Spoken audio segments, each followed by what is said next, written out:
सालों बाद वो उस शहर में आई थी। उसका अपना शहर, जिसकी गलियां, सड़कें और बाजार उसे उंगलियों पर याद थे।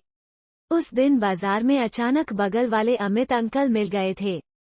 ऑफिस के काम से इस शहर में आए थे। दुनिया सचमुच गोल है, सलिल और लता यही सोचकर इस बड़े शहर में आए थे कि उन्हें यहाँ कोई नहीं पहचानता। इन बड़े बड़े शहरों की बड़ी बड़ी इमारतों में एक पड़ोसी दूसरे पड़ोसी को नहीं जानता। उनके लिए अच्छा ही तो है कोई यह जानने की कोशिश नहीं करेगा कि वे कहाँ से आए हैं, पर चाहने और सोचने में हमेशा फर्क होता है। उस दिन बाजार में अचानक अमित अंकल से मुलाकात हो गई थी। उनकी बेटी रोहिणी उसी की उम्र की थी। स्कूल से लेकर कॉलेज तक का साथ था उनका। अच्छे पड़ोसी थे वे, एक दूसरे के सुख दुख में हमेशा खड़े होने वाले। उन्होंने ही यह दुखद खबर दी थी कि बाबूजी नहीं रहे। उसे विश्वास नहीं हो रहा था बाबूजी उससे बिना मिले, बिना कुछ कहे, बिना कोसे इस दुनिया से कैसे जा सकते थे, पर उसने भी तो उन्हें इस बात का मौका ही कहाँ दिया था। वो तो चली आई थी सलिल के साथ अपनी नई दुनिया को बसाने के लिए। जानती थी बाबूजी इस रिश्ते के लिए कभी तैयार नहीं होंगे, पर सलिल का प्रेम उसके सिर चढ़कर बोल रहा था। बचपन में सुई लगवाने पर घंटों रोने वाली लता इतनी कठोर हो सकती है, उसने खुद भी न सोचा था। माँ के जाने के बाद बाबूजी ने ही तो उसे और उसके भाई बहन को माँ और बाप दोनों बनकर पाला था। सबने कितना कहा था, अभी उम्र ही क्या है तुम्हारी, दूसरी शादी कर लो, पर बाबूजी ने लता के सिर पर हाथ रखकर कहा था, मैं अपने बच्चों के लिए सौतेली माँ नहीं लाना चाहता। अब यही मेरी दुनिया है, मैं इन्हें देखकर ही जी लूंगा। जिन बाबूजी ने बच्चों का मुंह देखकर अपनी जिंदगी उन पर कुर्बान कर दी, उसने उनके बारे में एक बार भी नहीं सोचा। लता उनकी सबसे बड़ी संतान थी, ना से पाला था बाबूजी ने। बचपन में खाना खाते वक्त वो कितना तंग करती थी, बाबूजी, माँ कहाँ चली गईं? तेरी माँ तारा बनकर आसमान में रह रही है और तूने खाना नहीं खाया न, तो वो कभी लौटकर नहीं आएगी। और वो डर के मारे फटाफट सारा खाना खत्म कर देती। वे जानते थे माँ अब कभी लौटकर नहीं आएगी, लेकिन बाबूजी ने माँ की कमी कभी नहीं होने दी। लता इतनी एहसान फरामोश कैसे हो सकती थी? लता ने जवानी की दहलीज पर कदम रखा ही था कि एक नज़र में उसे सलिल से प्यार हो गया था। रात दिन उसी के सपनों में खोई रहती। उसने बाबूजी के प्रेम और त्याग को पल भर में भुला दिया। सलिल दूसरी जाति का लड़का था। जानती थी कि बाबूजी उसे कभी भी शादी करने की अनुमति नहीं देंगे। ऐसी स्थिति में उसके पास सिर्फ एक ही रास्ता था, भाग जाना। उस दिन से लेकर आज तक वो भाग ही तो रही थी। कभी अपने अतीत से, कभी अपनी यादों से, तो कभी अनदेखे आरोपों से। लकड़ी का दरवाजा उसे अपरिचितों की तरह देख रहा था। माँ के हाथों से लगाया हुआ तुलसी का चौरा अपनी जीवनदायिनी के जाने से सूखने लगा था, पर बाबूजी के प्रेम और अपनत्व से वो फिर से लहलहा उठा था। माँ तो उनकी जिंदगी से जा चुकी थी, पर उनकी इस अंतिम निशानी को वे अपने से दूर नहीं होने देना चाहते थे। आज उस चौरे को देखकर माँ के साथ साथ बाबूजी की छवि भी साथ ही उभर आई थी। कहते हैं, एक लंबा समय साथ गुजारने के बाद पति पत्नी एक जैसे दिखने लगते हैं। बाबूजी कुछ कुछ माँ की तरह लगने लगे थे। गेट खुलने की आवाज को सुनकर लता की छोटी बहन नंदिनी दरवाजे तक आ गई। लता को देखकर वो ठिठक गई। उसे अपनी आंखों पर विश्वास नहीं हो रहा था। दीदी, तुम यहाँ क्या करने आई हो? अब तो बाबूजी भी नहीं रहे। मुझे पता है बाबूजी, अब शब्द उसके गले में अटक कर रह गए। सारी बातें यहीं कर लोगी नंदिनी, अंदर नहीं बुलाओगी? अपने ही घर में अंदर आने के लिए अनुमति लेनी पड़ेगी। लता ने कभी सोचा नहीं था। नंदिनी दरवाजे के सामने से हट गई। लता की आंखें तेजी से कुछ ढूंढ रही थीं। विपुल नहीं दिख रहा है, कॉलेज गया है। कॉलेज? हाफ पैंट पहनकर दिन भर इधर से उधर डोलने वाला विपुल, बात बात पर नंदिनी से लड़ने वाला विपुल इतना बड़ा हो गया। लता ने गहरी सांस ली। अच्छा ही था, भाई छोटा हो या बड़ा, भाई तो भाई ही होता है। पता नहीं उसे देखकर वो कैसे व्यवहार करता। लता जब घर से भागी थी तब वो बहुत छोटा था। तब उसे यह बात समझ में नहीं आती थी, लेकिन वक्त के साथ लोगों ने उसकी बहन के कृत्यों से परिचित करा दिया था। बड़ी बहन के लिए नफरत दिलो दिमाग पर बस चुकी थी। चिलचिलाती धूप में चलकर आने से उसका गला सूख रहा था।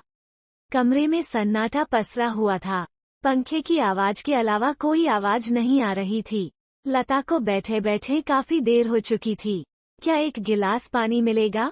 जिस घर में रिक्शे वाले और मजदूरों को भी पानी और गुड़ दिए बिना जाने नहीं दिया जाता था, उस घर में पानी के लिए भी आग्रह करना पड़ा था। नंदिनी रसोई से पानी ले आई। लता अपने ही घर में मेहमानों की तरह बैठी थी। पंखे की तेज हवा से पर्दे उड़ रहे थे। लता का बहुत मन हो रहा था कि पर्दे के पीछे की वो दुनिया एक बार झांक ले उस बचपन को जो इस घर के आंगन में बिताया था। झांक ले उस कमरे को जहां बाबूजी की गोदी में लेटकर वो घंटों उनसे बातें करती थी। छू ले उस कुर्सी को जिस पर बैठकर बाबूजी घंटों अखबार पढ़ते थे। छू ले उस तकिए को जिस पर लेटकर न जाने कितनी ही रातें बाबूजी माँ को याद कर अपनी आंखें और तकिया भिगो लिया करते थे। कितनी सारी यादें जुड़ी हुई थीं इस घर से, पर वे यादें हाथ छुड़ा कर न जाने किस बियाबान जंगल में छिप गई थीं। चाहती तो वो बहुत थी, पर न जाने हिम्मत नहीं हुई। बाबूजी की तस्वीर बैठक में लगी था। उस तस्वीर की ओर देखने की हिम्मत नहीं हो रही थी। जानती थी कि पिता के चेहरे पर फैली नाराजगी की तहरीर को पढ़ना इतना आसान न होगा, पर ऐसी नाराजगी होगी कभी सोचा भी न था। अपनी लाडली की जीते जी शक्ल भी न देखी बाबूजी ने। बाबूजी की आंखें तस्वीर से झांक रही थीं। कितना सोचकर आई थी कि जब भी मिलेगी जी भर कर देखेगी, पर उन्होंने तो वो मौका न दिया। लकड़ी के फ्रेम में वे मुस्कुरा रहे थे। इन 5 सालों में अचानक से कितने बूढ़े लगने लगे थे वे। ऐसा लगा मानो वे कह रहे हों, यहाँ क्या करने आई है तू? जा, तेरे लिए इस घर के दरवाजे हमेशा के लिए बंद हो चुके हैं। और फिर उनके खांसने की आवाज कमरे में भर गई। जैसा हमेशा होता था, बाबूजी जब बहुत गुस्से में होते तब उन्हें खांसी आने लगती। क्या आज भी ऐसा ही होता? कैसी है तू? ठीक हूँ, नंदिनी ने रूखा जवाब दिया। विपुल कैसा है? वो भी ठीक है। तेरी शादी नहीं हुई? शादी? नंदिनी ने उसे ऊपर से नीचे तक कुछ ऐसी निगाहों से देखा मानो वो उसे खड़े खड़े भस्म कर देगी। दीदी, तुमने अपना घर बसाया इस घर को उजाड़ कर। तुमने सपने देखे इस घर के सपनों को तोड़कर। तुमने अरमानों को जिया इस घर के अरमानों को कुचल कर। जिस घर की लड़कियां भाग जाती हैं उस घर की और लड़कियों की शादी नहीं हो पाती। सिर्फ उस घर की ही क्यों, उस मोहल्ले की भी। लता छोटी बहन के आरोपों से तिलमिला उठी। कहना क्या चाहती हो? तुम्हारे जाने के बाद कितना होला हुआ। न जाने कितनी बार पुलिस ने हमारे घर के चक्कर लगाए। सलील के घर वालों ने।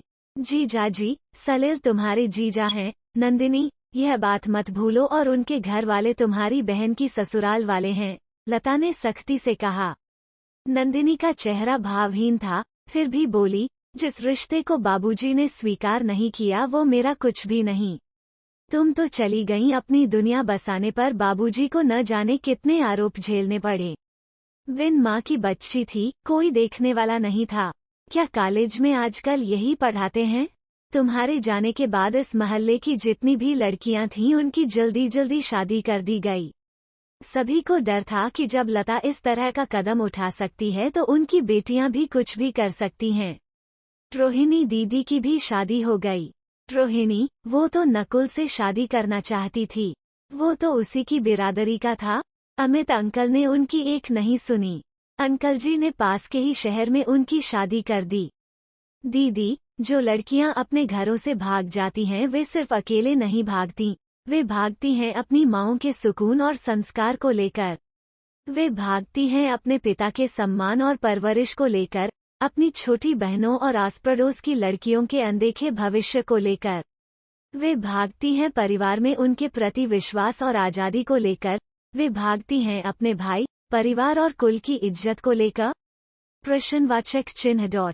दीदी, तुम्हें याद है जब भी माँ नानी के घर से लौटती थीं, तब नानी उनके आंचल में खोचा भरती थीं और उनके उज्ज्वल भविष्य की कामना करती थीं, और बदले में माँ भी चुटकी भर चावल अपने आंचल से निकालकर उस घर में बिखेर देतीं। वे यह चाहती थीं कि उनके घर के साथ साथ यह घर भी आबाद रहे, पर तुम इस घर से निकली तो इस परिवार को क्या देकर गईं? माँ को अपमान, पिता को दुनिया के आरोप और हमें लज्जा से झुके सिर। विपुल का क्या दोष था? वो तो इन बातों को ठीक से समझता भी नहीं था, पर वक्त ने उसे भी समझा दिया। नन्हे विपुल के लिए राखी के धागे गले की फांस बनकर रह गए। मुझे अगर कहीं से आने में देर हो जाती है तो वो छटपटाने लगता है। जानता है वो सबसे छोटा है, पर भाई तो है। मुंह से तो कुछ भी नहीं कहता, पर उसकी आंखें कुछ न कहकर भी बहुत कुछ कह जाती हैं। दीदी, औरत एक नदी की तरह है। जब तक वो मर्यादा में रहती है तब तक वो खुशहाली लाती है, पर जब वो मर्यादा को तोड़ती है तब हर जगह तबाही ही तबाही लाती है। घर से निकलते वक्त उसने सोचा था यह घर, गली और मोहल्ला हाथ पसारे उसका स्वागत करेगा, पर आज वह शर्मिंदा थी। लता चुप थी। उसके पास नंदिनी की किसी भी बात का कोई जवाब नहीं था। जानती थी आज वो कुछ भी कहेगी तो उसकी बातों पर कोई विश्वास नहीं करेगा। उसने अपने साथ साथ नंदिनी और विपुल के भविष्य को भी दांव पर लगा दिया था।